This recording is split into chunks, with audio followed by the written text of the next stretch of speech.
beaucoup les fleurs. Elles se faneraient ici, il fait trop chaud. Bah, l'essentiel, n'est-ce pas, c'est de conserver la bonne humeur. Vous êtes... Oui, la semaine dernière. Et vous? Moi? Hier. La cérémonie n'est pas achevée. Le vent dérange le voile de ma sœur. Elle fait ce qu'elle peut pour pleurer. Allons, allons. Encore un effort. Voilà. 2 larmes. 2 petites larmes qui brillent sur les crêpes. Le gars Jardin est très laide ce matin. Elle soutient ma soeur par le bras. Elle ne pleure pas à cause du rimel. Et je dois dire qu'à sa place, c'était ma meilleure amie. Vous avez beaucoup souffert? Non, j'étais plutôt agressive. Qu'est-ce que... Une pneumonie. Eh bien, ça y est, ils s'en vont. Bonjour, bonjour.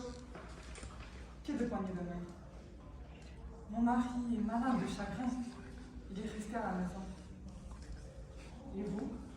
Le gaz. Et vous, monsieur? 12 balles dans la peau. Ah, excusez-moi, je ne suis pas un mort de bonne compagnie. Oh, cher monsieur, si seulement vous vouliez bien ne pas user de mots si crus. C'est choquant. Et finalement, qu'est-ce que ça veut dire? Peut-être n'avons-nous jamais été si vivants. S'il faut absolument nommer cet état de choses, je propose qu'on nous appelle des absents. Ce sera plus correct. Vous êtes absent depuis longtemps? Depuis 1 mois environ, D'où êtes-vous? de Rio, De Paris? Vous avez encore quelqu'un là-bas? ma femme. Elle est venue à la caserne comme tous les jours. On ne l'a pas laissée entrer. Elle regarde entre les barreaux de la grille. Elle ne sait pas encore que je suis absent, mais elle s'en doute. Elle s'en va à présent. Elle est toute noire. Tant mieux, elle n'aura pas besoin de se changer. Elle ne pleure pas. Elle ne pleurait jamais. Il fait un beau soleil. Elle est toute noire dans la rue déserte, avec ses grands yeux victimes. Ah, ma gasse. Estelle! Monsieur Garcin, Qu'est-il? vous êtes assis sur mon canapé. Pardon. Vous aviez l'air si absorbé. Je mets ma vie en ordre. Ceux qui rient feraient aussi bien m'imiter. Elle est en ordre, ma vie. Tout à fait en ordre. Elle s'est mise en ordre d'elle-même, là-bas. Je n'ai pas besoin de m'en préoccuper. Vraiment? Et vous croyez que c'est si simple? Quelle chaleur vous invitez. Ah non! Non, j'ai horreur des hommes en bras de chemise. C'est bon. Moi, je passe mes nuits dans les salles de rédaction. Il y faisait toujours une chaleur de cloporte. Il y fait une chaleur de cloporte. C'est la nuit. Tiens, oui, c'est la nuit. Olga se déshabille. Comme le temps passe vite sur Terre. C'est la nuit. Ils ont mis les scellés sur la porte de ma chambre. Et la chambre est vide, dans le noir.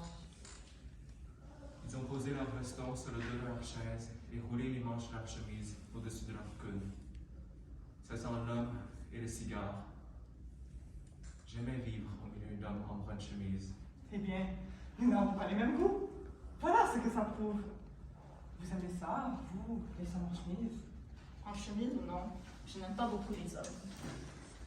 Mais nous nous sommes peut-être rencontrés autrefois. Jamais. Je ne vous aurais pas oublié. Ou alors, c'est que nous avons des relations communes. Vous ne connaissez pas les Dubois-Simon? Ça m'étonnerait. Ils reçoivent le monde entier.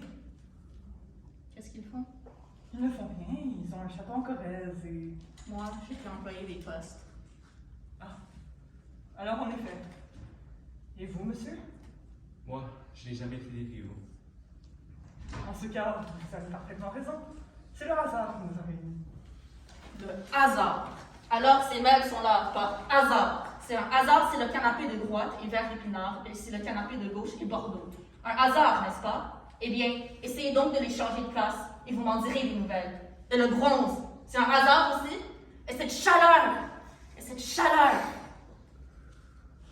Je vous dis qu'ils ont tout réglé. moindre détail, avec amour. Cette chambre nous attend. Mais comment voulez-vous? Tout est si laid, si dur, si anguleux. Je détestais les hommes. Croyez-vous que je vivais dans un salon second empire? Alors, tout est prévu? Tout. Et nous sommes assortis. Ce n'est pas un hasard que vous êtes en face de moi. Ah, qu'est-ce qu'ils attendent? Je ne sais pas, mais ils attendent. Je ne peux pas supporter qu'on attende quelque chose de moi. Ça me donne tout de suite envie de faire le contraire. Eh bien, faites-le! Faites-le donc! Vous ne savez même pas ce qu'ils veulent. Ah, c'est insupportable. Et quelque chose doit m'arriver par vous deux. Par vous deux. Il y avait des visages qui me parlaient tout de suite. Et les vôtres ne me disent rien. Allons, pourquoi sommes-nous ensemble? Vous en avez trop dit, allez jusqu'au bout. Mais je n'en sais absolument rien. Il faut le savoir. Si seulement chacun de vous avait le courage de dire Quoi? Estelle, Fait-il? qu'avez-vous fait? Pourquoi vous ont-ils envoyé ici? Je ne sais pas. Mais je ne sais pas du tout. Je me demande même si ce n'est pas une erreur. Ne souriez pas. Pensez à la quantité de gens qui viennent à chaque jour. Mais ce n'est pas milliers. Ils n'ont affaire qu'à des subalternes, qu'à des employés sans instruction. Comment voulez-vous qu'il n'y ait pas d'erreur? Ah, mais ne souriez pas. Et vous, dites quelque chose.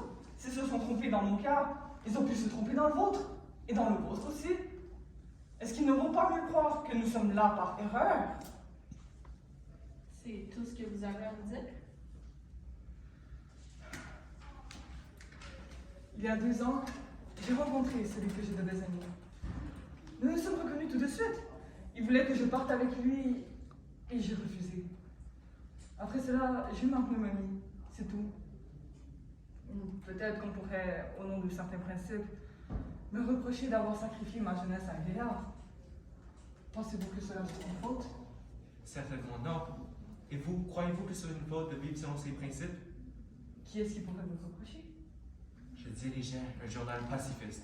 La guerre éclate. Que faire? Ils avaient tous les yeux fixés sur moi. Osera-t-il? Eh bien, j'ai osé. Je me suis croisé les bras et m'ont fusillé. Où est la faute? Où est la faute? Il n'y a pas de faute, vous êtes... Un héros. Et votre femme, garçon? Eh bien quoi? Je l'ai tiré du ruisseau. Vous voyez?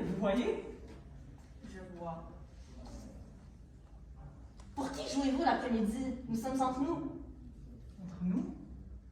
Entre assassins. Nous sommes en enfer, ma petite. Il n'y a jamais d'erreur et on ne donne jamais les gens pour rien. Taisez-vous! En enfer! Donnez! Taisez-vous! Voulez-vous vous taire? Je vous défends d'employer des mots grossiers. Donnez la petite sainte! Donnez le héros sans reproche! Nous avons eu notre heure de plaisir, n'est-ce pas? Il y a des gens qui ont souffert jusqu'à la mort pour nous, et cela nous amusait beaucoup. À présent, il faut payer. Voulez-vous vous taire? Ah! Attendez. J'ai compris. Je sais pourquoi ils nous ont mis ensemble. Prenez garde à ce que vous allez dire. Vous allez voir comme c'est bête. Bête comme chou. Il n'y a pas de torture physique, n'est-ce pas?